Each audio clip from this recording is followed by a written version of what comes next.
Summer breaks over the Levantine coast as European monarchs establish their foothold.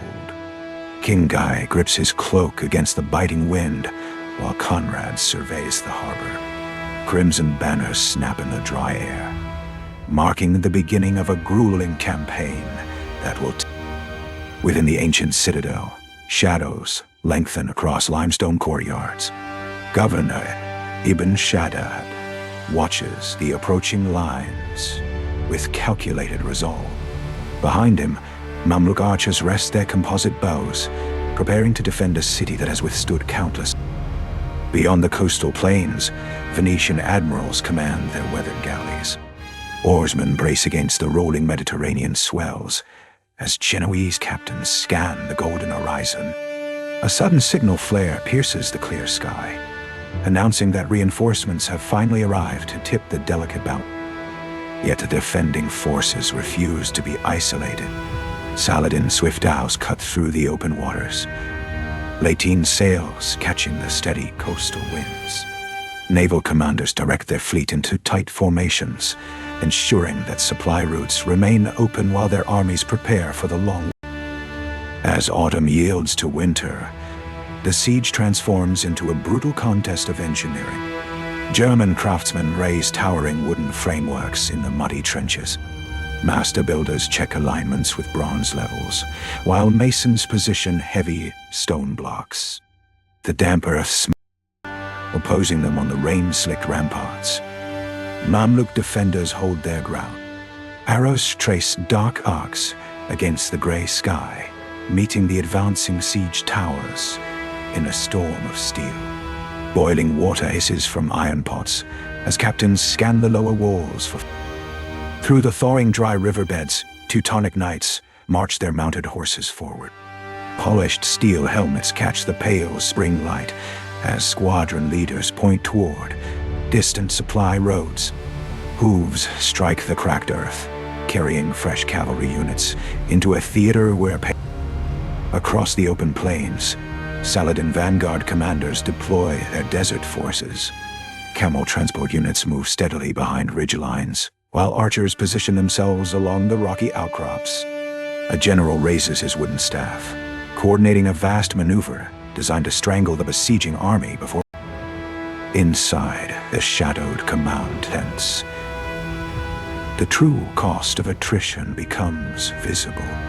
Physicians move between rows of cots, holding bronze basins and linen cloths. Dried herbs and damp wool fill the heavy air as exhausted captains grip their wood. Far beyond the immediate front lines, desert merchants guide their camel trains through arid passes. Caravan leaders check brass compasses against the sun, navigating treacherous routes to deliver vital provisions. The dry wind carries the scent of salt and dried dates, sustaining army. Spring finally breaks over the northern shores as French monarchs disembark. Philip Augustus stands on the wet sand, his blue cloak draped over polished armor.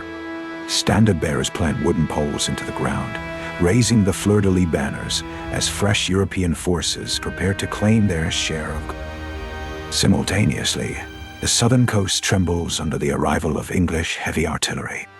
Richard grips the polished railing of his flagship, watching siege equipment roll onto the packed sand. Bronze trumpets signal the advance, while archers secure their yew-bows, ready to unleash devastating precision upon the. In the forward trenches, massive wooden ballista frames vibrate with tension. Engineers adjust heavy winch handles, while commanders record impact zones with bronze sighting rods. The air hums with anticipation as crews brace against the ground, preparing to shatter.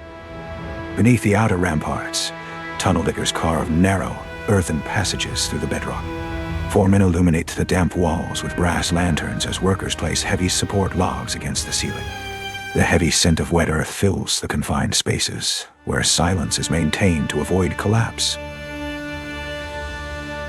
When the ancient walls finally yield to relentless pressure, crossbowmen march through the shattered masonry. Pikemen hold their shafts at the ready, eyes fixed on the inner courtyard. Squadron leaders raise steel swords, directing a steady advance across broken stone as the rhythm of marching feet. Within the dimly lit citadel chamber, exhausted elders gather around carved wooden chairs. A general taps a bronze dagger against the stone floor, signaling the end of futile debate. Governor Ibn Shaddad raises a weary hand, acknowledging that the long defense has reached its inevitable. Before the main gates, bishops hold heavy woolen sashes while envoys record the final terms. Scribes scratch their wooden slates as the governor approaches with raised hands. The summer sun beats down upon the surrender, marking the end of a brutal struggle that has scarred the land. Through the eastern gates, displaced families carry heavy wooden trunks behind disciplined guards. A captain blows a brass horn to maintain the pace as dust and dried herbs swirl in the dry wind. The exodus moves slowly, carrying the weight of generations who must now leave their. Knights stand guard at the reclaimed inner gates, their chainmail catching the morning light. Guards patrol the stone ramparts, while commanders rest heavy iron keys against their palms. Soldiers maintain their positions, scanning the courtyard as the victorious army secures the strategic harbor for future campaigns. On a weathered balcony, Richard I and Philip Augustus overlook the fortified walls, cloaks heavy with coastal mist. The rival monarchs acknowledge the final reports with quiet solemnity. Below them, the carved stone cross stands firm, now surrounded by blooming jasmine.